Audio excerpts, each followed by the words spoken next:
CDL Exam Prep 2022 through 2023, page 50. Inspect the intake, discharge, and shutoff valves. Fix the valves in the most appropriate places before you start loading, unloading, or driving the tanker. Inspect all the connections and pipes. Inspect the vents and manhole covers. Ensure there are available gaskets that keep the covers closed. Ensure the vents are free from particles or obstructive substances. Equipment with unique uses. These are also called special purpose tools. If your tanker contains any of the tools listed below, make sure they are working correctly. Grounding wires, bonding wires, vapor recovery package, fire extinguisher. Do not drive a tanker with valves and manhole covers that are not closed.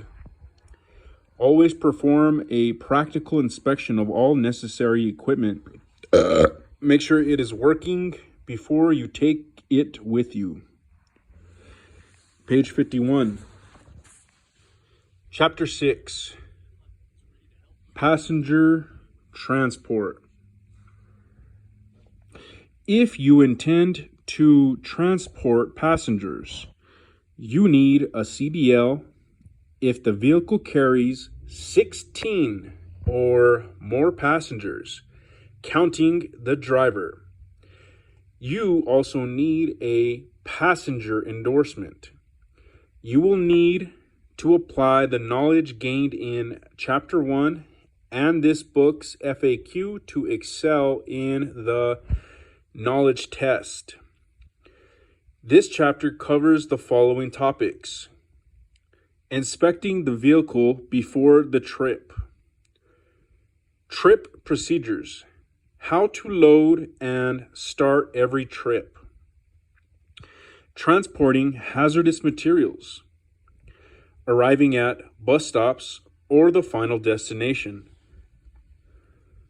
road practices, what to do while transporting passengers, inspecting the vehicle after the trip, prohibited practices, what you shouldn't do before, during, or after transporting passengers,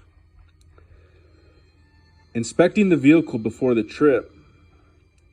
Safety is your priority when it comes to driving a passenger vehicle.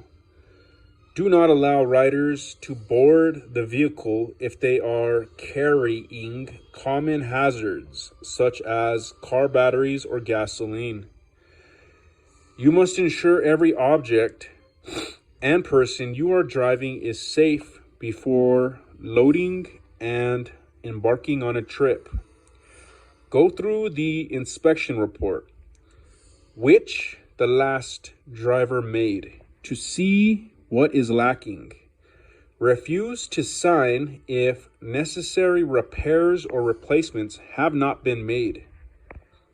Your signature implies that you are aware of the current state of the vehicle and have approved of it. Here are the major aspects you need to check. Vehicle parts. Before you drive, ensure the following components are in order: the parking brake, the service brakes, which may include air hose couplings on vehicles with a semi-trailer or trailer,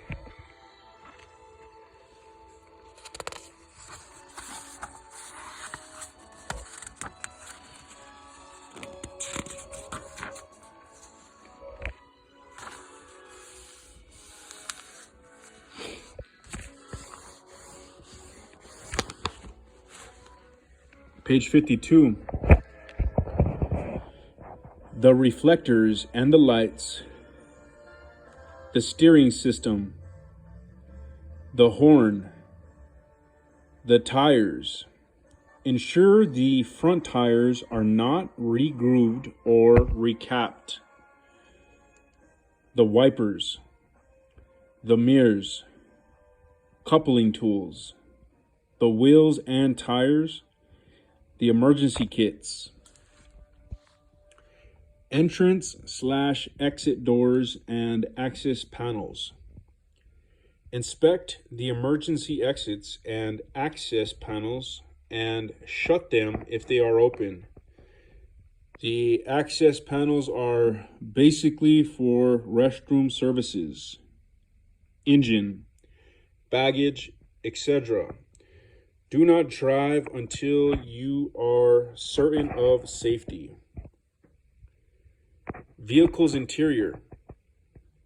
Before you load and drive your vehicle, check the interior and ascertain that it is safe for everyone to enter. Here are some vital interior areas to check: handholds and railings, floor covering, signal tools, emergency exit handles, driver and passenger seats.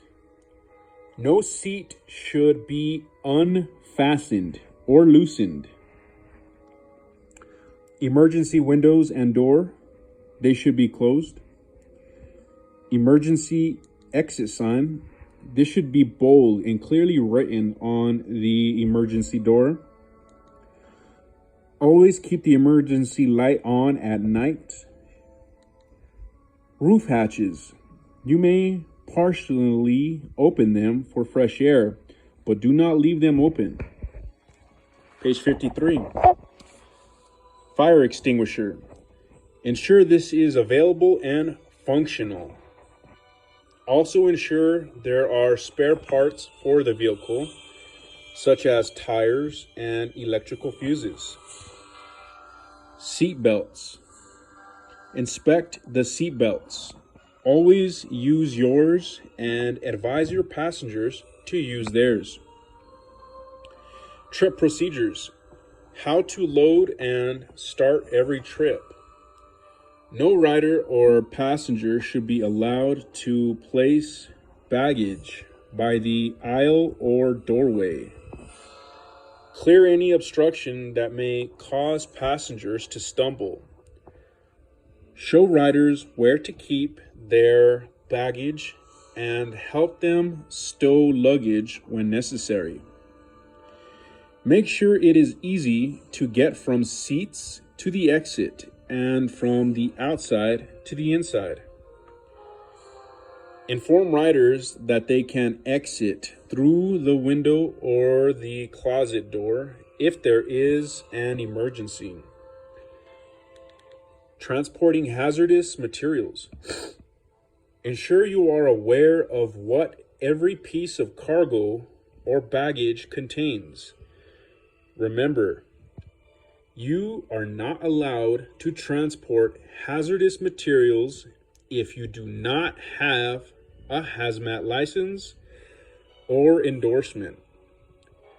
As discussed in Chapter 2, hazardous materials are threats to the health, property, and safety of the people who are around the vehicle. If you have a license to transport hazardous materials, then ensure you clearly mark and label every hazardous item appropriately.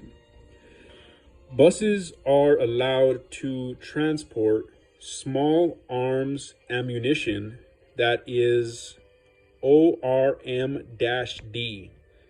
which is an acronym that stands for Other Regulated Materials for Domestic Transport Only. Emergency supplies for hospitals and drugs. However, as a passenger driver, you are not permitted to carry any of the following: poison gas, irritating material or liquid poison, solid poisons that weigh more than 100 pounds, explosives near or on passenger seats, radioactive materials near or on passengers' seats.